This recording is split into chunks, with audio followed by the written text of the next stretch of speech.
আজকের দুপুরে কি রান্না করেছিলাম চলুন আপনাদের সঙ্গে শেয়ার করি। প্রথমেই নিয়ে নিলাম এক পেয়ালা ধোঁয়া ওঠানো গরম গরম সাদা ভাত। তারপরে নিয়ে নিলাম এক টুকরো পাতি লেবু, এক টুকরো পেঁয়াজ, কয়েক পিস মাংস একদম শুকনো করে ভাজা। এরপরে আমি কি রান্না করেছি সেই তরকারিগুলো নিয়ে নিচ্ছি।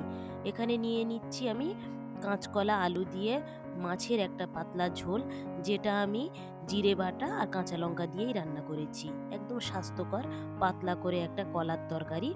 এরপরে নিয়ে নিচ্ছি কাঁচা লঙ্কা দিয়ে একটা মাছের পাতলা ঝোল। মাছটার পেটে ডিম হয়েছিল, খেতে কিন্তু ডিমটা বেশ মজা ছিল।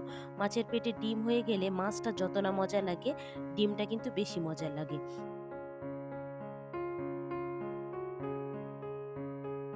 আর নিয়ে নিলাম দুফালি এরকম লম্বা পটল ভাজা। চলুন, আজকে দুপুরে মেনুতে ছিল এই সমস্ত জিনিসপত্রগুলো।